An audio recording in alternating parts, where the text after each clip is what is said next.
Ladies and gentlemen, boys and girls, lax rats alike, welcome back to another episode of the Crease Dive. Today is Thursday, April 24th, and thank you very much to everyone who is still with us after the solo Ness episode last week. You guys are legends. I am Jordy from Barstool. With me, we've got Doogs, we've got Ness, we've got a full cast of characters on today's episode. So back to the three horsemen. And we got a lot to discuss in today's episode. So right off the bat, boys, how we doing? Coming off of Easter, Ness coming off of 420, so happy holidays to you. How the boys feeling today? Are you sure 420 is not this morning?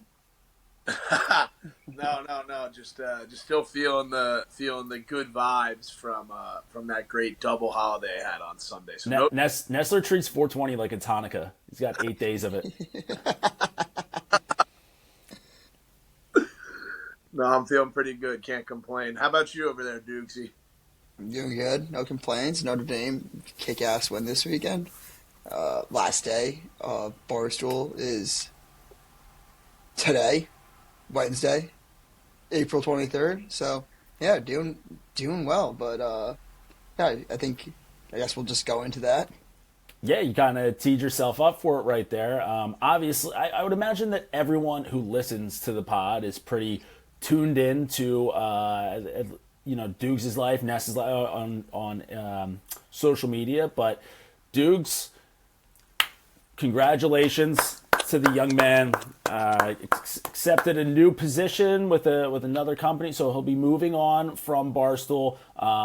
Just before you get into it, just want to say, and I'll speak on behalf of Ness right now, but I'm sure that he'll say some more later. We're super proud of you. No, it wasn't an easy decision to step away from Barstool to pursue this new job, not one that necessarily you were pursuing in the first place, but an opportunity presented to you. So I think a great move for you, for your future. Obviously, it's going to be a little bit different for the podcast, so we'll talk more about that as we keep going. But just a big congrats to the young man, and just watching you grow up in front of our eyes has been something. Let's not use that word. I don't think there's been any growing up the past 5 years, but I appreciate you getting me on to just into lacrosse media, Jordy. Came on as like a guest just to chop it up a little bit, put me in as the third mic, and then from here we've got Nessler, we've been through with Shido. It's been just such a great opportunity. But yeah, I mean, leaving Barstool, still going to do lacrosse content. My day job only changed. Sometimes, you leave you'll leave the English Premier League to go play with the Saudis. Sometimes that money talks. You can sometimes leave the PGA Tour to go play for LIV. You kind of sell your soul a little bit. No, but yeah, I'm getting out of the Barstool world. Dream job. But not going anywhere with lacrosse content-wise, Still going to be doing the Crease Dive, still going to be doing the Pelkey Show, now doing like 2 lacrosse podcasts every single week. I don't know how viable that is.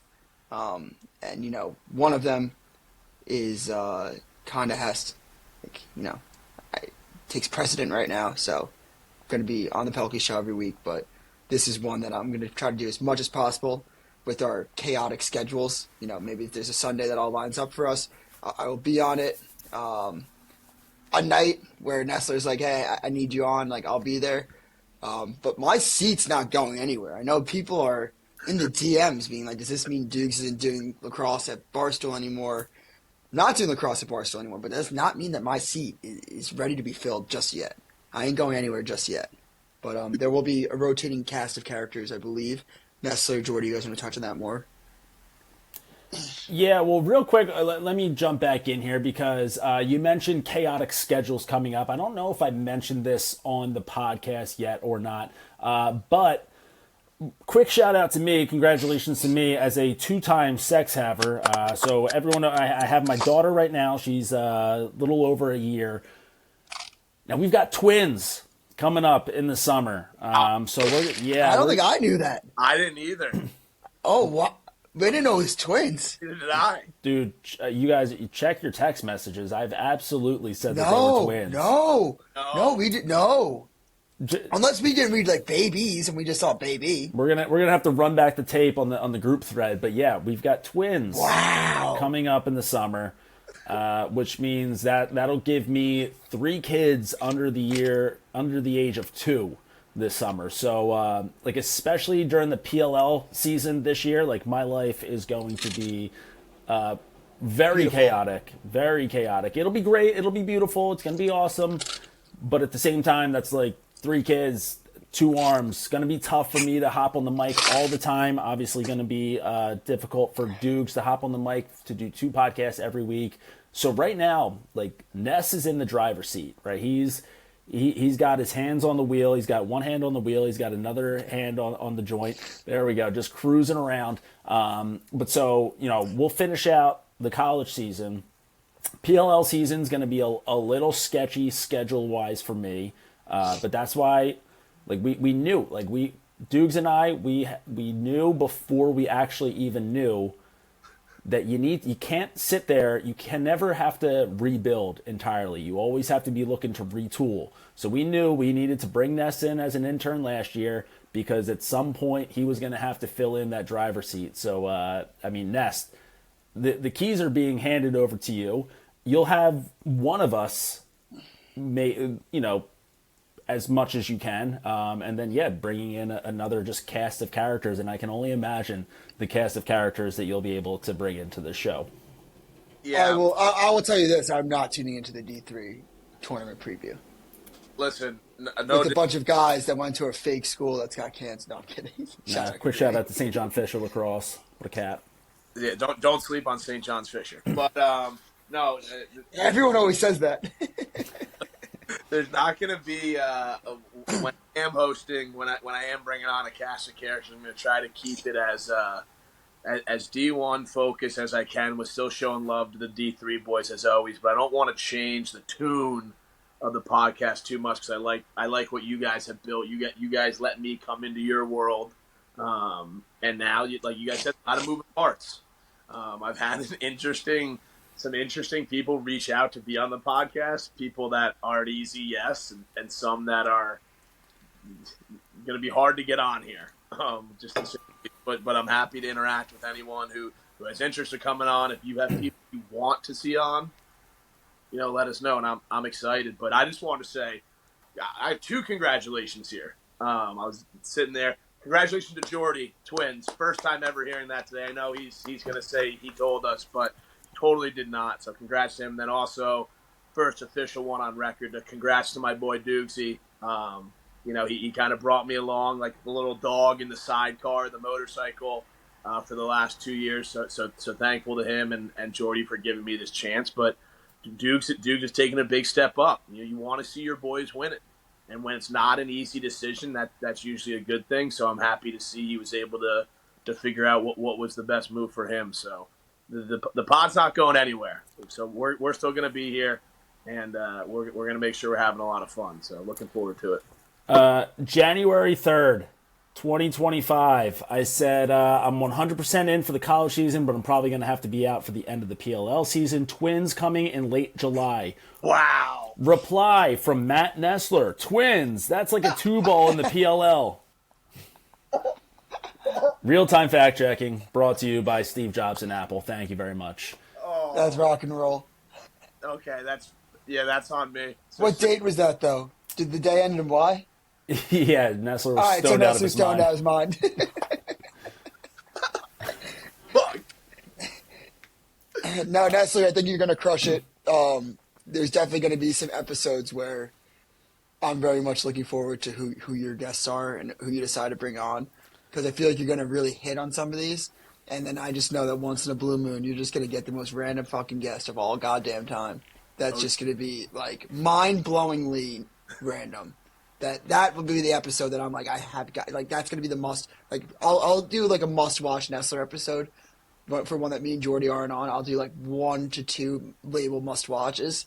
And you could go get Paul Rabel on this podcast and be like, not the must-watch. You go get like the random guy, like you go get Avery Gaming and you bring him on here. I'll be like, labeling that as a must-watch. You get one of those random guys that's always in the chat, must-watch. He's everywhere. That guy Avery is in every lacrosse chat imaginable. It's unbelievable. It's unbelievable. The must-watch that would be on your radar, Doogs, is you just sitting there one day tweeting about finances, doing whatever you're doing, and you just see that the Stevenson head coach is coming on the podcast. That would be one Must watch. That would be, I think, my must watch. Not that I want him on, because I do fucking hate him. But It sounds like you want him on. I listen. There might be. Listen, I feel like that would have to be a live show. We'd have to figure out a way to get a live audience for that. 100%. It would, and I don't think he'd ever do it. He takes me as the type of guy who's just a prick behind the scenes and not in front of the camera. But we'll see. I'm excited. You guys have given me a really great platform to be able to get guests on here, so I'm excited. We're gonna have some like Duke said, a cast of characters coming through. So, I mean, here's the thing. That's the biggest news for you, the listener, you, the viewer right now on YouTube. Make sure you're subscribed. Make sure you're telling your friends, telling your family, like, subscribe, comment, anything that helps the algorithm. But the good news for you, the Crease Dive, it ain't going nowhere. It's just going to look and sound different from time to time. It's probably never going to look and sound the same at any point, like ever again, right? It's probably always going to be a little bit different. So that's pretty cool. The only, probably the only top 100 lacrosse podcast in the world that'll constantly have a rotating slew of hosts and guests. Yeah, and I think this is what I'm going to be doing from forever. The Crease Dive is a nice little outlet for me. I love the Pelkey show. I love Mitch, Hoagie, the guys over there. It's very easy. But for me personally, the Crease Dive is just total different vibe. We could be talking about Duke, North Carolina game preview 1 second, and then all of a sudden we're talking about who has the best helmet since 2004, and it's just I enjoy this outlet just to chop it up about lacrosse, not really I don't think anybody comes here for a hard hitting analysis. So yeah, I mean I'm looking forward to the future of the Crease Dive, and I think that it's got to be the longest running podcast in lacrosse podcasting history. I would imagine so. So, I mean, that first year was what, 2018? Shout out to Robbie O, another legend of the game.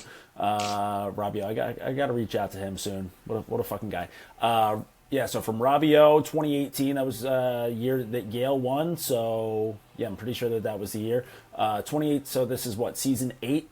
And I don't even know if I fully counted the 2020 COVID year as an actual season. So it's either 8 or 9. From Robbie O to Shido to Doogs, and now Ness taking over the keys. What a run it's been, and will continue to be. But we got to get into some lacrosse now, Sure. Right? So listen, I mean, a lot of big games with a lot of tournament implications that went down this past week. Great lineup. The Friday night lineup is just so great because it gives you a little less that you need to focus on those Saturdays when there's so many different games going on at the same time, so many different situations, like a CJ Hurst going for an all-time goals record. You don't have to keep flipping through different streams when you get some really good games on Friday. So obviously the biggest one of the week, one of the greatest traditions in college lacrosse, Maryland versus Hopkins. And boys, we had the funeral for Hopkins a few weeks ago. This dead floppy corpse is just getting fucking splattered all over the goddamn place from all up and down the coast right now. Johns Hopkins is their roadkill on the highway that they haven't sent anyone out to pick up yet, so it's just getting run over by just a GMC after a Toyota, after a Honda, after a fucking... Every single car is just continuing to run over this Johns Hopkins team. They're dead. They've been dead. Starting off the season 5-1, they're now on a 1-6 skid with 5 straight losses to Big Ten opponents. Has there ever been a team that's been more dead than the Johns Hopkins Blue Jays? I was thinking about this when you get presented who was the biggest disappointment this lacrosse season. What would you say? Just in general. I mean, my head immediately does go to Hopkins. I think that Virginia is still right up there. I would have liked to have seen them find a way to bounce back after losing Shelley and Cormier a little bit better. But, I mean, from before the season or from early season? Because early season Hop was so back. bunch of wins against top 20 teams that aren't even in the top 20 anymore because preseason top 20 is just like it's fraud, fraud, fraud, good team, fraud, fraud, fraud, good team. Right. But so they were racking up those wins, and it's feeling like Homewood was going to be alive in May.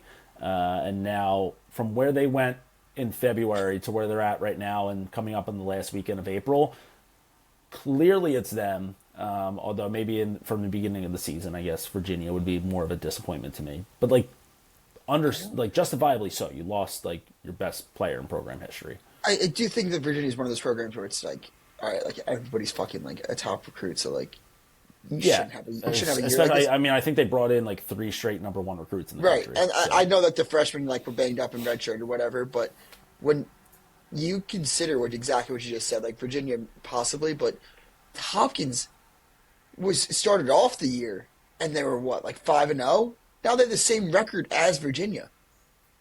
They're both below 500 with 1 game to play in the regular season. So if you told me 3 games into the year, Virginia's going to be under 500 going into the last regular season game of the season, I would say, I believe you. If you told me after the first 3 games, Hopkins is going to be below 500 going into the last game of the regular season, I would tell you go fuck yourself. Yeah. I mean, So 5 straight conference losses. Right. Miserable. The team that bar was set the highest, that performed the least, definitely Virginia. The biggest disappointment of the year is still those Loyola Greyhounds, and I'm not even trying to. Well, hold up, because they're still alive right now. They've had a little Easter resurrection of their own. That's very true. They're definitely, unfortunately for me, potentially going to be playing in the Patriot League tournament, which could potentially put me in a really bad spot with my friend Doogs over there if they sneak out of the Patriot League. But just in general, I think that their season has been great. I do want to give them a tip of the cap for coming back these last few weeks, especially that game against Navy last weekend. I thought that was a big win. They were down early, but still, I think it's that bar in Loyola, even when it's not set at its highest, they went pretty down this year when they started 0-8 or 0-9, whatever the hell it was. So that's my one. Yeah, I never. I don't think that. I think it's the worst. I think it's the worst number 1 most disappointing team of all time. I can't believe we're giving this guy the rings. All time or this year? I think that putting Loyola as more disappointing, like I know you don't get wins for 1-goal losses, but I mean, I think that you want to be on Toomey's ass. I'm going to give Toomey the biggest fucking compliment you could possibly give. After you're coaching a bunch of fucking college kids that are losing to Hopkins by 1 goal. You're losing to Maryland by 1 goal. You're losing to Lafayette by 1 goal. You're losing Here's the thing. You are battling week in, week out, and these guys are fighting their asses off, Nestler. And I can't wait for them to shove their dicks down your tiny little mouth on Friday night when they beat Army. So I do think what has been good for Loyola, it's been in the Mid-Atlantic, Northeast, it's been a pretty shitty weather spring. I think if we had like great weather out, if you're constantly... I know, we were talking about that. If you're constantly losing all these games and the weather starts to turn early and it's like, dude, like, who gives a fuck about this season? Like, it's nice out. Like, I'm day drinking, night drinking, I'm staying up all god. Like, if you get that good weather in college and you can really let loose, I think that Loyola's season went off the rails, but it could have stayed so far off the tracks. I think because it's shitty weather, because you don't really have anything else like going on, they were able to the ship's not right yet, but it's steering back in the right direction. It's steering back to a point that can put Ness in a pretty bad financial situation with Doogs.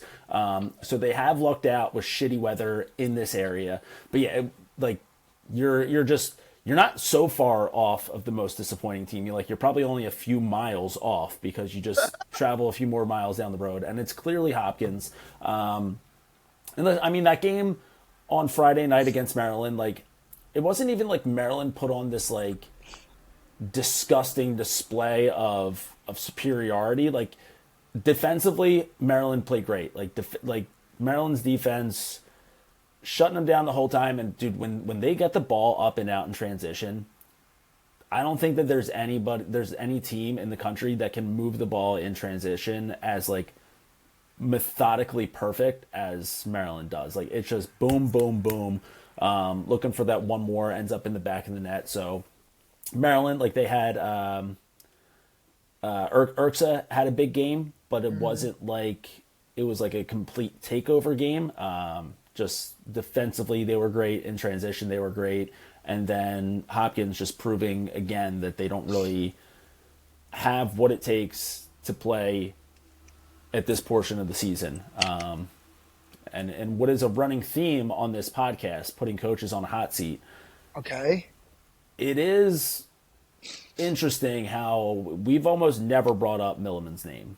But like after a collapse like this, after going 0-5 right now in the Big Ten, after what they were able to do in the Big Ten regular season last year, after starting off the season 5-1, like a second half of the season collapse like this, the seat warmer has to be on, especially because Hopkins is a program that does have probably like a pretty loud and don't know the word that I'm looking for here, but like an alumni association that probably has some sort of say. It's not like Milliman's one of them. He didn't go to Hopkins. Like they're not going to save his ass just because he's one of their guys. So I just think seat warmer might be on a little bit right now. His tush, he's like lifting up, and like there's a little bead of sweat right on that seat. I do want to say how quickly you forget. I think I put Milliman on the hot seat like maybe 3 years ago, maybe 2, because I must have been as stone as Nestler when you said that then, because I forgot. Because I'm looking at a tweet right now because I remember I said some heinous things about him, and if I can put this, because I remember so I'm gonna pull this up.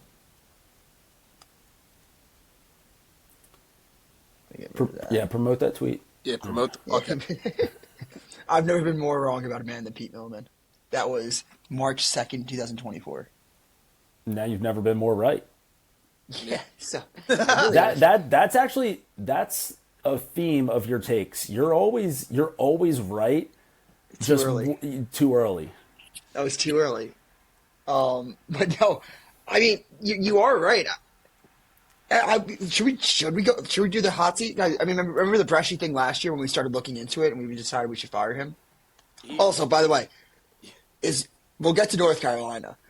I think they should be fine no matter what, but man, if they miss the tournament, if they miss the tournament, Doogs, that rap sheet he's got there is not going to be looking good all time.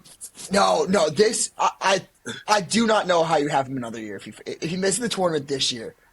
He won't. The bubble sucks this year. But let's look at Milliman. So he got in 2021. Here's the thing. Like you can make the argument that he was a Jeff Teat merchant. He had his best years at Cornell. He got a name for himself coaching Jeff Teat. I could have coached Jeff Teat. You could have coached Jeff Teat. Anyone could have coached Jeff Teat. I mean, someone said it on Twitter. I want to say, and Peterson, like that was a nasty duo that got to the quarterfinals, and then Busick, they realized, hey, let's get the young guy in here. Milliman goes to Hop. Who did they want? They wanted. I thought they wanted someone else. Hopkins. Yeah, I thought it was Scott Marr. Yeah.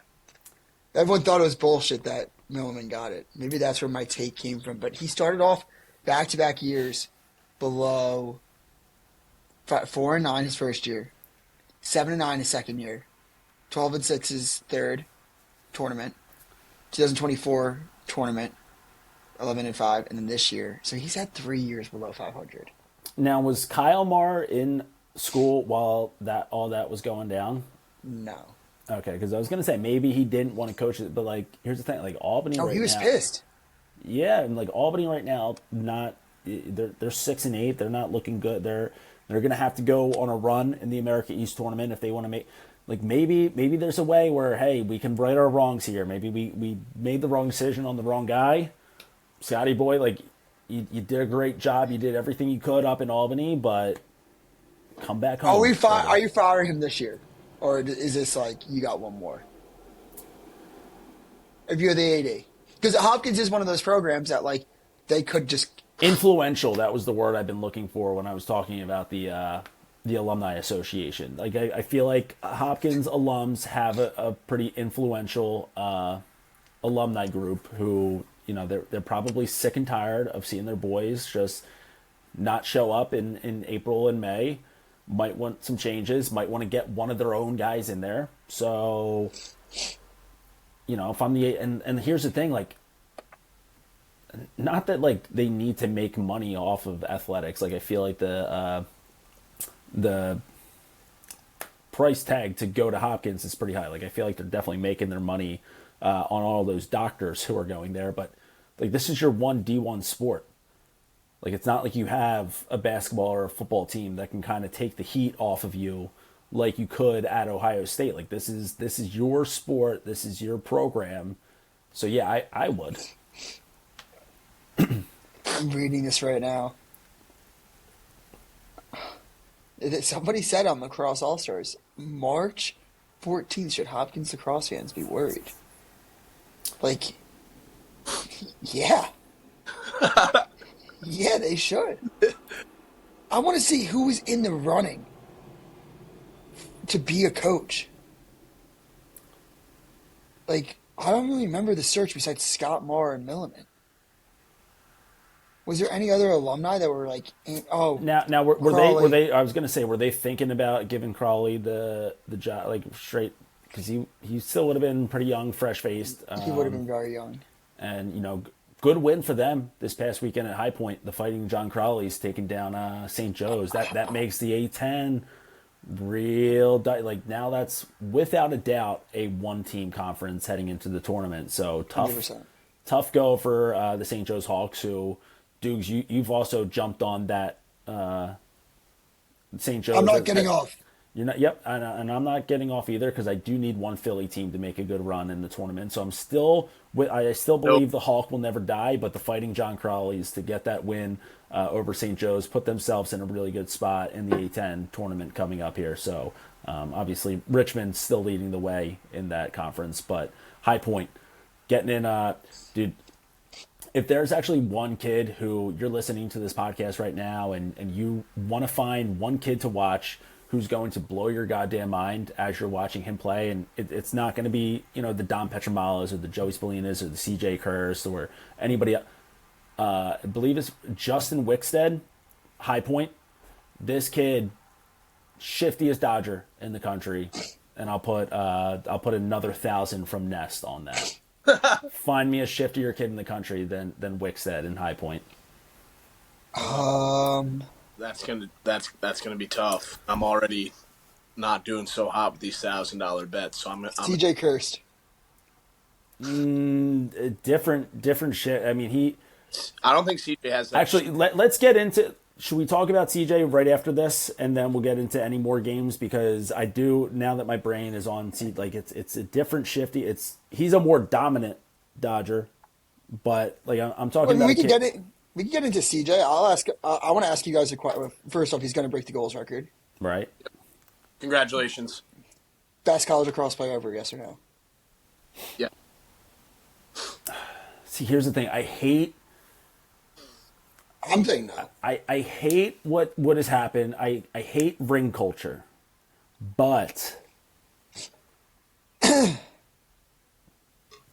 hate ring culture and I hate bringing it up in arguments. But I feel like it don't mean a thing without that ring. I think that's the only way that we're able to knock him, which I do think is fair. If he does win it or if he goes this year, I think it makes it a lot easier to say he's number one. But I think where are we at first team All American? Like where are we at with All Americans with CJ? I think he's got at least 2 so far, but let me double check. I mean, he better have 2 so far if he's going to be considered the best all time. It's also not even like he like Cornell has straight up missed the tournament. Like yes, when he went to the Final Four, but like he's missed tournaments, and I'm not saying it's him. Like, I personally think if you take rings out of it, then it's Pat Spencer. But his stats kind of blow Pat Spencer's like out of the water.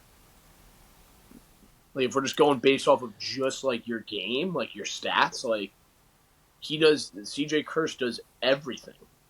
And Pat Spencer holds the records for assists. how far? Let's go to total points between the two of them. And if Pat Spencer wanted to break the goals record, he could. I mean, like not That's to be. I mean, he's in my opinion the best athlete that's ever touched the lacrosse field. I think that's a very fair statement. I've and, heard, he makes, and I would rather, if you ask me, Jordy, you're a coach. I'm interested to hear you.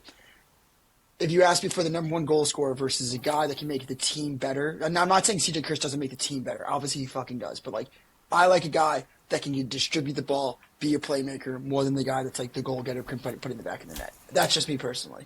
Like I just hate being the cliche like 30-plus-year-old guy who's going to say that the guy that he grew up watching is the greatest of all time. But like, dude, like Mike Powell. Yeah, I have no problem saying that. Four-time first-team All-American. Yeah. Now, if we want to go more recent, Connor Schellenberger, four-time first-team All-American. Like two guys who have been first-team All-Americans all 40 years and have national championships to their name. So Pat Spencer, incredible in the conversation, probably the best athlete just because like it is so insane to make an NBA roster, but like not the best lacrosse player, lacrosse player. So really? When you combine size, speed, quickness, field, I think that it's like he is but what you want out of a lacrosse player. But I do agree, and I do agree with you. Like I think that some guys like a Mikey Powell like just have something that like that's just like otherworldly. Like yeah, Pat Spencer's a great athlete and he could fill up the back of the net and he could do so many things out there. But like he doesn't like Pat Spencer would just like kind of this. Pat Spencer and CJ Kirsch are pretty similar in my eyes, where it's just like they're going to get to the rack because like they don't need to do anything special to get there. Like they're just going to get there based off of like they're big bodies that move smooth, but like I don't know. I just feel like a Mikey Powell is just like you can watch all you want on film, like you're still not going to be able to understand how to stop him until you see it in person. Mikey Powell and I know people are going to say that I hate old people. Mikey Powell is not old for me. Like he was someone that I used to watch YouTube clips of, like addicted to Mikey Powell. Mikey Powell was like Kevin McDougal's addiction growing up. Like could not get enough of him. So like I think for like he's the most exciting lacrosse player I've ever seen. If you want to say he's the best college lacrosse player of all time, you will hear no argument from me. None at all. If you're asking me if I had a prototypical lacrosse player that I can only have one person on my roster, I am taking Pat Spencer only because of the size part. That's it. Like exciting wise, you want me to fill up the stands? Mikey Powell. I mean, there's like five people you can just go there to like Lyle Thompson, go like Gary Gate, go like. There's just different. What you want? It's weird. Kirsch just isn't in that. Like, I would not be comfortable being like CJ Kirsch is the best college lacrosse player of all time. I just would not be comfortable saying that. There's like five. So this is where I'm at. One, I need to say something about Pat Spencer after breaking down his stats. Pat Spencer's assist total is unfathomable. 231 assists compared to CJ's 86. That is a huge difference. CJ's going to end up probably with 100 more goals than him, but that's a lot of assist for Pat Spencer. I do like a guy, like Duke says, someone who can pass and go to the net, but I do think CJ can do that. I just think he gets the net. I think CJ Kirsch gets the net better than any player to ever play the game, and when he needs to, he will distribute. But I look at, like, if we're talking about the best player to ever play, I'm going to take the best goal scorer to ever exist who can get a shot off from anywhere. And that's how I'm seeing it. But I know, and I'm not stupid enough to be like, no, he's the best ever without a conversation. I kind of agree with Doogs where there's an argument to be made for kind of a group of five. CJ's not in Doogs' group of five for number He one. is. No, I'm saying you said you wouldn't be comfortable saying he's number one. Yeah. I think that I'm fine with anyone saying Gate, Powell, Spencer, Thompson, Kirst. Those five, I think, could all rotate at one depending on how much stack you stack each up. That's just how I don't think it's ever going to be a – if he wins it this year, it'll be him, I think, without a doubt. But that's just – There's also no disrespect, bro. Disrespect is like Connor Schellenberger. Like there's someone like Connor Schellenberger where like how many points did he sacrifice because he's also playing alongside like Matt Moore and you know Griffin Schutz and Dox Aitken. Like I'm not saying that like that's not a benefit to him, but then you might not get the glitz and glamour of the point totals when you're going up against Dartmouth and you could put up 9 points. Like I do think that like the hardware does matter to an extent, and I think CJ Kirst right now, he's doing like the way that he's going to break the goals record is it's going to be set for a long time. Like I would never say record's never going to be broken, but it's going to stand for a while now. And he didn't do it with like the 5th year BS. Like it's doing it in less games than anyone else, and you can never take that away from him. And he's going to go down as like one of the all-time greats. I think that we're in a position though as lacrosse fans where like last year we had 3 number 1 picks in the draft, and I think it's easy to say right now that CJ Kirst would get drafted over like Brendan O'Neill, or people would have that take, and I think some people have had that take, and I'm not going to fault you there either. But like, are we almost like in a way like forgetting the greatness of a Schellenberger and O'Neill, like and kind of just. I don't know. I mean, here's the thing: when college lacrosse season is going on, and CJ Kirst is breaking this, right. We're forgetting it now. Then PLL season will start up. We'll watch Shelly. He'll be like fucking lights out for the Atlas, and we'll be like, oh yeah, that's right. He's like a fucking psychopath with a lacrosse stick in his hands. I mean, I think we're in it's a good spot to be in where you can have some of the best to play the game. Like not even be in that conversation of who you think is like we're in a good spot where there are just so many studs playing. So that's like a good spot for fans to watch. Tough spot for podcasts. Actually a good spot for podcasters because it lets us just talk about this for 25 minutes and like anyone can be right, anyone can be wrong. So it's actually the perfect spot for us. But I don't know. I think real quick, just like so that I don't spend all this time talking about CJ Kirst, like talking about why other players are better. Like it is like 224 goals is fucking absurdity in 4 years.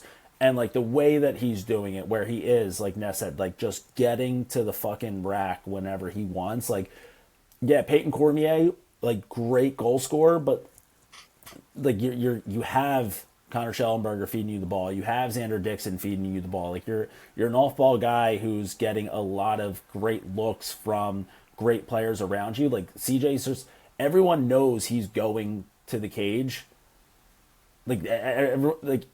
It's hey, all we got to do, we got to stop this guy from getting to the cage, and he's done it 224 times. Like when everyone knows that it's happening, he's done it.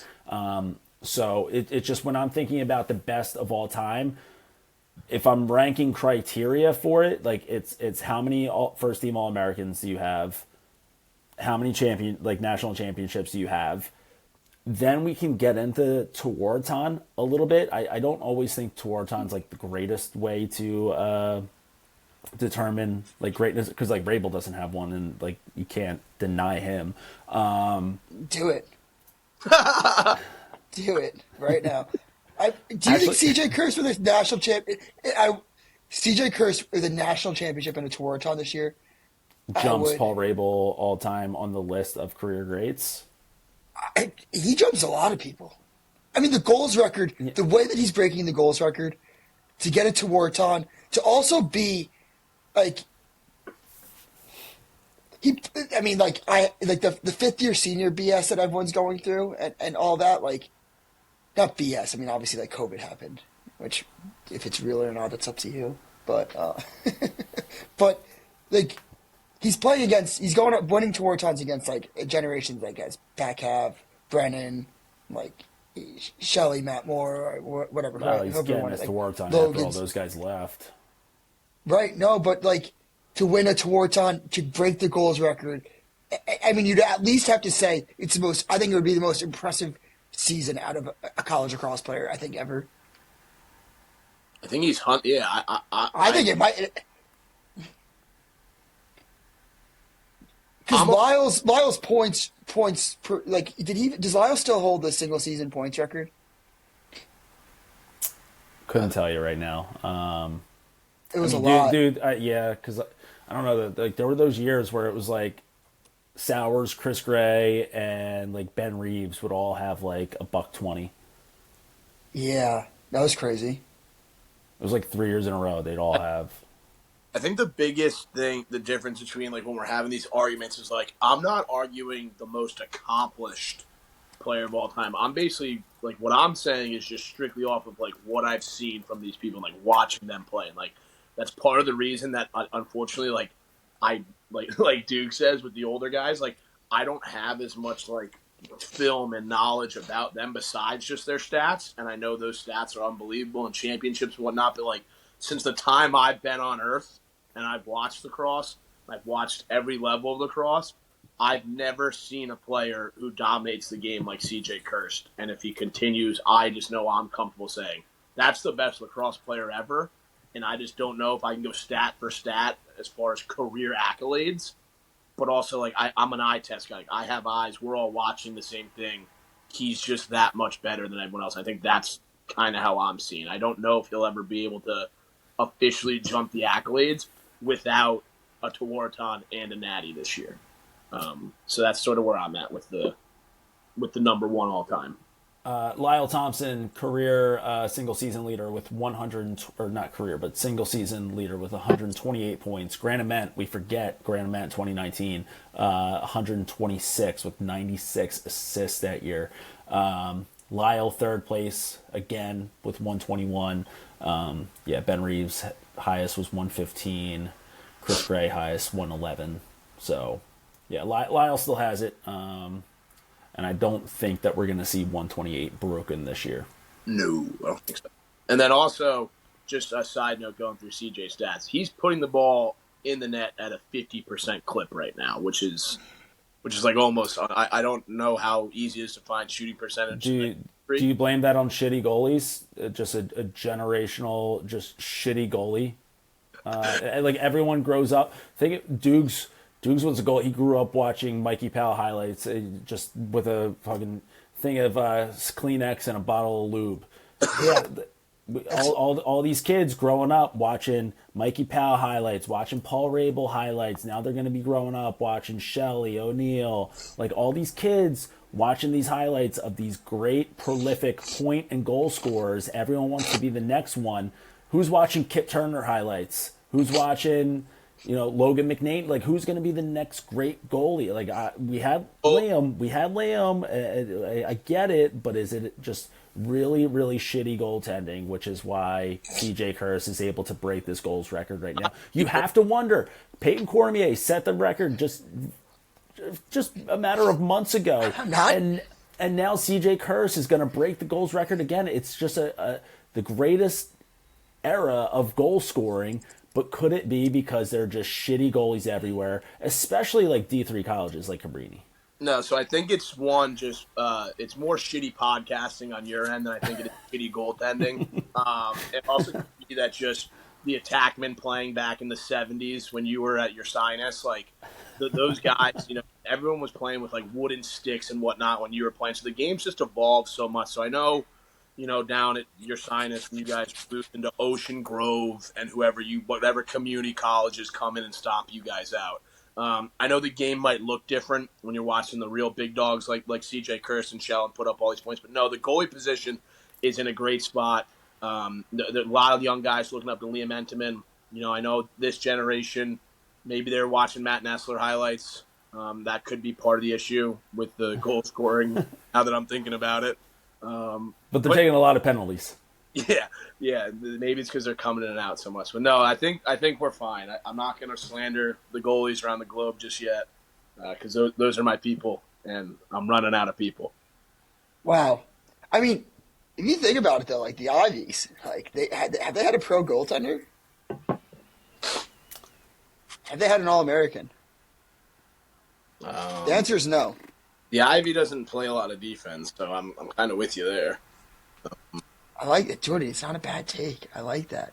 Let's start floating that out there. I mean, and they played Ohio State before Big Tasty got there, so. I don't know, but shout out to Ohio Princeton State. hasn't had a. I feel like there had to have been. Gian for Caro. That's okay, but like I'm trying to think. Like I'm trying to think like historically, like a great Ivy League goalie. Tierney's son. Okay.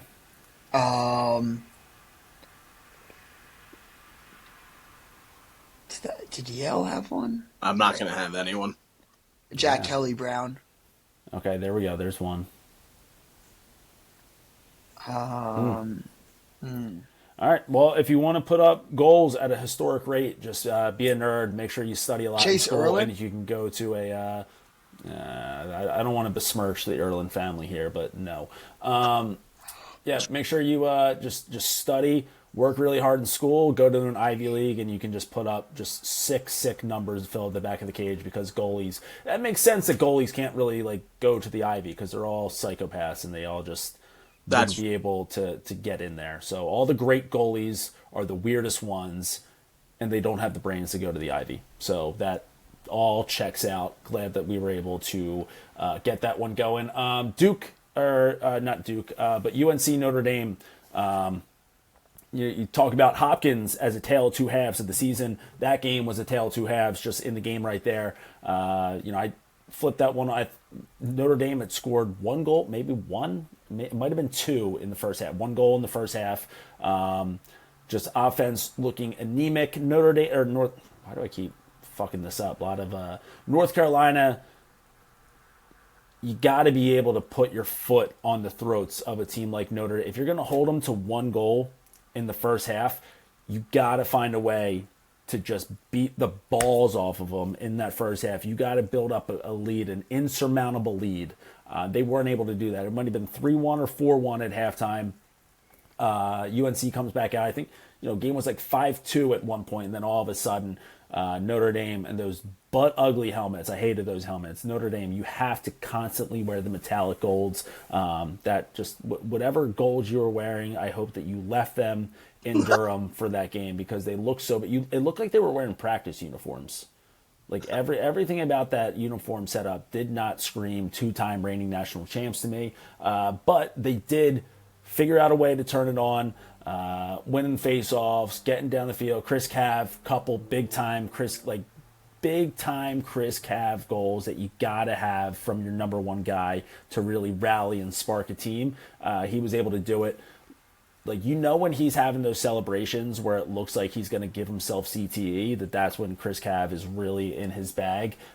So Notre Dame able to come out on top of that one right after I tweeted that Notre Dame sucks too. So that's just an instant freezing cold take by your boy here. Doogs, I know you've been pretty high on the Notre Dame program. Is it worrying you at all that they're still going through these lulls at time where they're not scoring? And I'm not even trying to be a friend, but is it? I legitimately think that for me personally, I don't care about lulls. Like their defense is good enough to hold people to their lulls. Like I'd say that North Carolina went on a way bigger lull than Notre Dame did.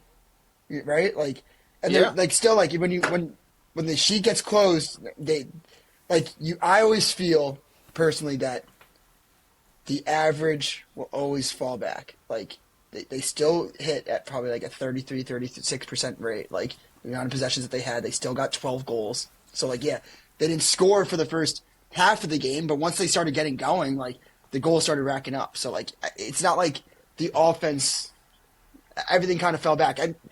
They just have athletes and conditioning. Everyone's just getting way too tired for them. I mean, look at the Virginia game. Same thing happened. Like they clearly have the athletes and the legs to kind of like get people exhausted. I think the defense is also improving. I think people really started to make it a point to like attack their short stick D middies.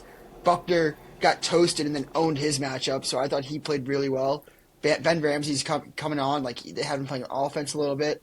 And I think the defense was a little bit of a concern for me this year, just with the guys they lost. And I thought, like, that effort that they put in against North Carolina after falling down 4-0, like, it was awesome. And I think Richard Delly's been the most underrated goalie in the country this year. Like, talk about a guy that I think should go to like, get on a PLL roster potentially. Like, that guy is, like, I don't know, like, to fill in for Liam Entenmann, and that be like, I would argue that's been the least concerning part of Notre Dame at all times this year is their goaltending.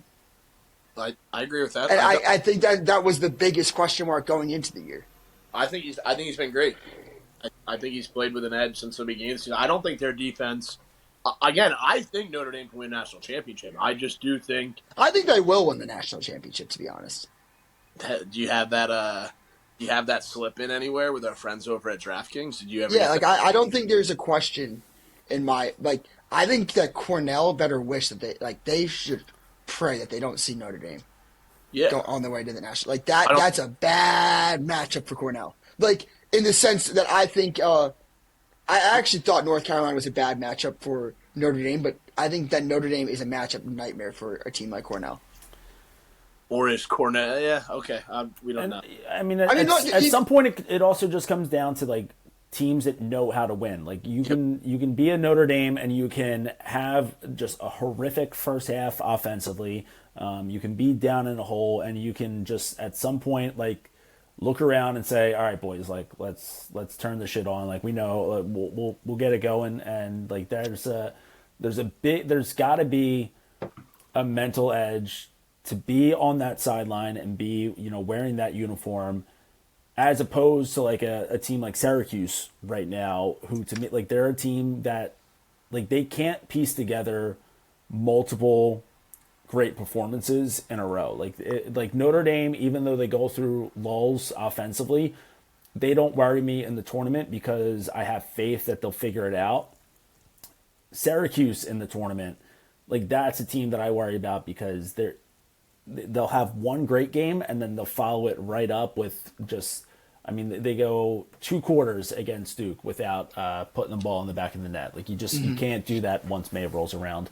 You're not going to be playing in the Dome beyond, I mean, I don't think that at this point that they would host a game. So you're not going to be playing any games in the Dome in the tournament. So, like, that's an offense that if Syracuse goes on a lull, hard word for me to pronounce for some reason, must be my hoagie mouth, but going on a lull offensively for Syracuse, going on a lull offensively for Notre Dame, like, I have way more faith in the Irish coming out of that one.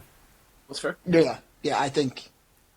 Yeah, I really like Notre Dame's form, and I think that was, like, kind of the momentum that they needed. Like, even Penn State, they're hot now. Like, they're the only team that gave Cornell a scare. Like, Kevin Boiler was saying yesterday that, like, Penn State's the only team to kind of slow down CJ Kurz this year. So, like, when you put someone like Sean Light on CJ, I think that kind of can not stop CJ. I don't think they're stopping him, but slow him down. Not get him getting 6 points a game. And then, like, Nest, you don't like that Cornell defense. I don't think they're as bad as years past, but, I mean, I don't think they're the top unit in the country. So no. I think that Notre Dame, I mean, say what you want about their offense and how it has looked its points this year, they do find ways to kind of get up to 10-plus goals a game and their pace of play. Quick shout out to Alex Ross, by the way. Alex Ross deserves more love in terms of best defenseman in the country.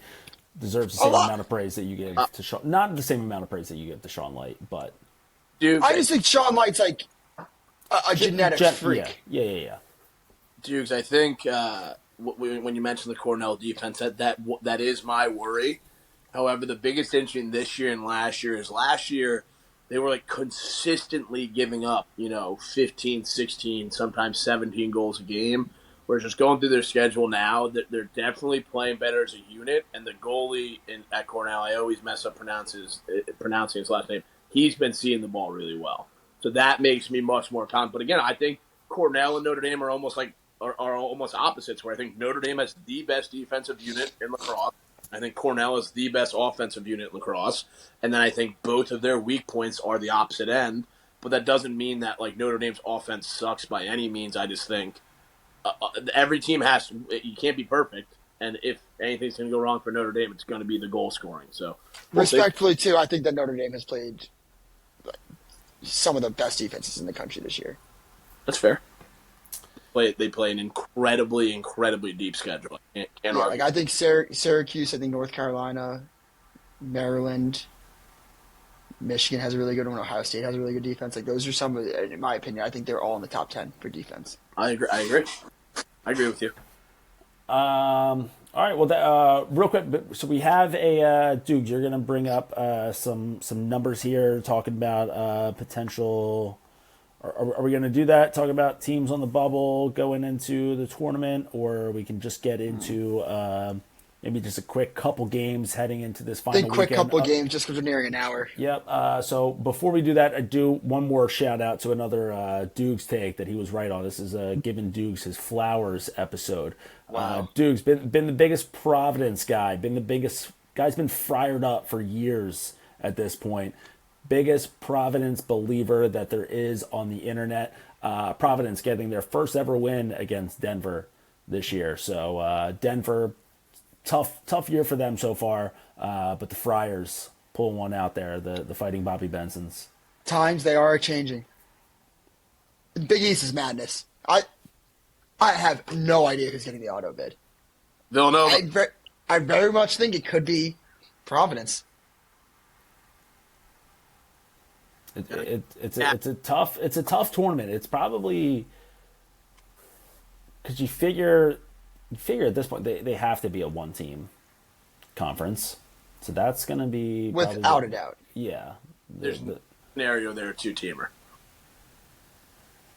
If anybody else besides no, it wouldn't be anyone else besides Georgetown wins. Is that where you're going with here?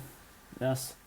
Yeah, I mean, I don't. Yeah, I just don't think Georgetown. I don't think anyone's getting that large. Besides, I don't think anyone in here can get that large. So I think it's.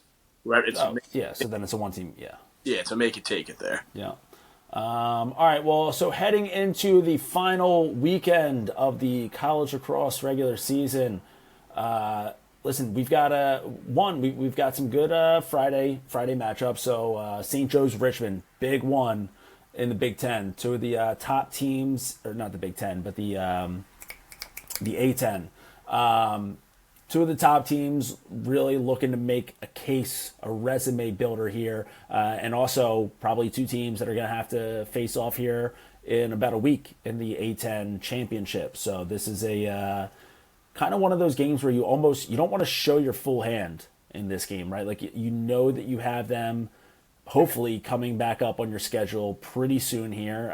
So maybe a couple things, right? Like you call a timeout in this game, you might not want to give them your best quick hitter because you're going to want to keep that when it comes time for the conference tournament. So maybe, it'll be interesting. That's a 4 p.m., perfect for your Friday happy hour. Weather's beautiful heading into another great weekend here. So good game on deck there, and one that, maybe they're playing a little coy with each other because they know that they're going to have to face off again in just about a week.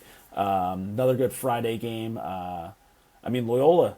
This has to be Nessa's game of the week. Well, this is apparently. Well, Doogs said earlier in the podcast. I didn't want to harp on it too much because big day for him. But I thought he said that when Loyola beats Army this weekend, he wants some sort of cock to go into my small mouth. So I think that's Doogs doubling down on just hating the troops more than anyone, it appears. He's begging for their downfall against Loyola. I, as an American, I will be taking the troops, the Army. I always respect the service members of this country. So, yeah, game of the week for me, Army Loyola, and I'll take Army in a landslide there. You think I hate the troops? I didn't until just recently. It just seems like a lot of podcasts you're going on not necessarily backing the troops right off the start is what I backed the troops this year. I'm taking Loyola in this one. Respectfully taking Loyola. Yeah, I would love to see the Greyhounds absolutely I mean, when you think about it, like who's done more for the United States of America, like the troops or the Loyola Greyhounds? Charlie Toomey won a gold medal, I think. And Pat Spencer made an NBA roster. Wow. Oh yeah, And he plays with Steph Curry, who won a gold medal. yeah. I mean, these guys are defending the front lines of our country. So It's all about perspective. and you guys have the wrong one right now. Let's go Army. And if you're, I really wouldn't tune into this game much, just because I'd rather see it in the Big East tournament, and I don't want to make a habit out of watching too much Big East lacrosse this year, because it's not necessary. But we do have Georgetown, Villanova, so top 20 matchup, 7 p.m. on Friday night. So if you don't have anything better going on for you, get a little preview of the Big East tournament there, see what's in store. Saturday, big old, great, just a great, like this is where, being a lacrosse fan, this is where it finally pays off, right? Like you're going through February, you're clicking on these shitty links for all these games that are streamed, that are you watch 15 seconds of gameplay, then it has to buffer for another 45 seconds. You're paying $20 to watch one game on a stream. Like you've got so many different screens pulled. This Saturday right here is where it finally pays off to be a college lacrosse fan, because we have a great slate of games that are just on TV. Easy, you turn it on, you flip through the channels, boom, there it is. You don't have to log on to anything. You don't need to put in a password for anything. A couple good games on ESPNU, couple good games on ACC Network. So this Saturday to close out the regular season of college lacrosse is fantastic. And we've got good games like Princeton, Yale. Yale kind of, tough sledding out of the gates, but finding their way a little bit. Princeton, a Wagoon right now, number 2 team in the country. That gets going at 12 noon ESPNU. So make sure you get that lunch order fired up. And then Notre Dame Penn follows that up on ESPNU at 2 p.m. So boys, the early hours of your Saturday on ESPNU, Yale, Princeton, Penn, Notre Dame. How are we feeling about this one? Both of them. Yale, because it makes no sense. Always good for a good chaos pick. I'm going to stick with the Jersey boys there. I do think Yale, sneaky. I think that Ivy League, obviously Princeton and Cornell are kind of the top 2 there. But I think Yale sneaking into that Ivy League tournament, they just know they probably are using this game like Joyce. They don't want to show a lot here. They're thinking, hey, we just got to get through this game and then just win a couple in the Ivy League tournament and boom, we're dancing. They know this game, win or loss, doesn't mean much for them. I think that Ivy League tournament's already locked up for them. So I'm going to take Princeton in this one. I like that. Also love, I know that Yale, the new facility, shout out Josiah, it's beautiful, all this and that, but to me, Princeton's field in just the heat of spring, I feel like is always just a classic look for me. So really excited to just take it all in on this one. Also riding with Princeton. Been a big Princeton guy this whole season. Anything to just make sure that we get a chance to see Coulter Mackesy hosting a tournament game in a couple weeks here. Notre Dame Penn. So Penn having to head on out to South Bend, Indiana. This is not that last week was it was a bad first half. They figured it out. This could be a good time for Notre Dame to all right, boys, let's buckle down here. We've got regular season coming to an end. You win back-to-back national championships. At some point, the regular season just doesn't cut it for you anymore, right? It's young man, you're watching girl on girl for so long, all of a sudden it doesn't do it for you. You start off girl on girl because you think it's a little weird watching anything else, but at some point it doesn't do the same thing for you anymore, and then you're watching this guy on girl, and eventually it just doesn't do it for you anymore. You got to keep going and climbing your way up. At some point the regular season just doesn't do it for the Notre Dame Fighting Irish anymore. Now the regular season is finishing up. Now they're heading into the actual heart of their season. This is what they do. We're ending April. We're heading into May. This is the month of the Irish, and this could be where Notre Dame really starts to ramp it up. I agree with you. I think Notre Dame could lay the hammer down this Saturday against Penn. I was high on Penn coming into the year, so a little bit disappointing year out of them. But listen, it's the dog eat dog world. And I think Notre Dame's, like we talked about, they're getting ready to go on around the tournament. And that ACC is not an automatic bid, so just to be safe, I'm sure they want to lay an absolute hammer down this weekend, put their arms back and be ready for that selection show coming up. So I think Notre Dame in a whopping. Me too. And then 3 o'clock, so right as that's going on, 3 o'clock on ACC Network, we've got Duke and Virginia. Does Virginia go winless in the ACC this year? Yes or no? Yes. I want to say no, just to be like a little different, but like Mike, I don't feel like they're going to win this game. But it's for the ACC last spot in the ACC tournament. No, yeah, I think Duke's going to win. So I tried the last 2 weeks to get those Cavaliers rolling down there, and that just kind of disappointed me. So I guess I got to go with Duke. Right. So this basically is a playoff game, right? So because this game it comes down to tiebreaker, right? Like a head-to-head for a tiebreaker to get into the tournament, I'd imagine. So Virginia wins this one. They're 1-3 in the conference with a win over Duke, and then if Duke wins, then Virginia's out. So listen, Virginia fighting for their lives on this one. Both teams really fighting. Like this is a de facto playoff game. Like I don't think Virginia, like we all agree, like Virginia could win out and they're dead. They're not getting a bid no matter what, right? Like no, dude. Here's the thing: the ACC it doesn't get an auto. But like at the same time, if you won the ACC and you didn't get in, that would be so fucked. But so we think Virginia could go on a miraculous run and get a nod. So I don't think that they can, but if they just so happen to, then yes, they would. Yes, and you know what? I'm going to take the chaos pick in that one. Give me Virginia. I don't love it. My brain says absolutely not, but I do think if we're looking for the most chaos in college lacrosse right now, it starts with Virginia at least having a shot at making the tournament. So give me Virginia in that one. And then 5 p.m. On ACC Network, UNC and Cuse. So both these teams, they're in the ACC tournament, kind of right around this, both teams, couple good highs, couple good lows. North Carolina, I believe, heading up to the Dome for this one. So Syracuse in the Dome, always a dangerous team. Boys, how we feeling about Cuse getting a get-right game after last week, and then North Carolina trying to flush that taste out of their mouth after pissing and shitting down their legs in the second half against Notre Dame? It's at the Dome?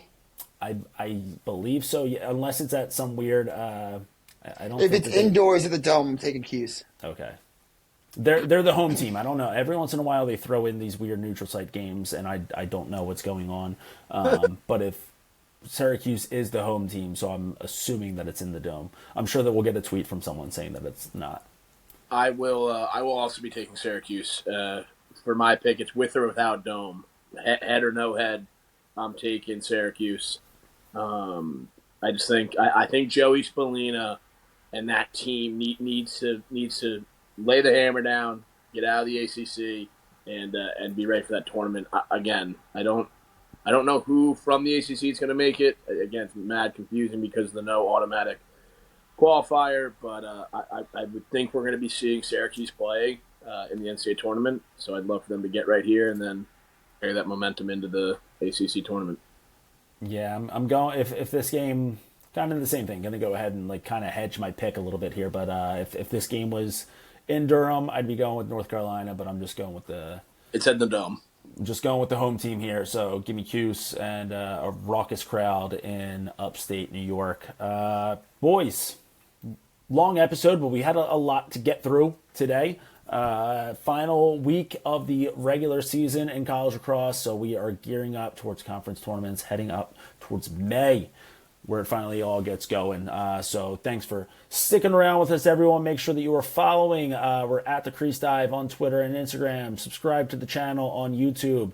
Follow Doogs and Ness on Twitter, right? Especially, and Jordy. Yeah, and myself. But follow along. Ness will be just kind of curating host throughout the next little while here. So make sure that you fire over some suggestions on who you would like to hear on the show. And yeah, boys, anything else before we close this one out? Shout out, before we go, shout out all the boys at Limestone, all the alums, everyone there. Hug your boys. Could be the end very soon, it looks like. I've been there. So don't be afraid to text some old teammates and coaches and tell them you love them, because you're going down the drain, baby. What if they hate each other? Then text them and say, he might be your last chance to tell them you hate them. Yo, I fucking hate you. So if you got to get one of those, then don't be afraid to do that either. Anything you got to get off your chest, now's the time to do it. Limestone. All right. Well, you guys might hate each other, but we love all of you. We're going to keep it low to high till the day we die. We out.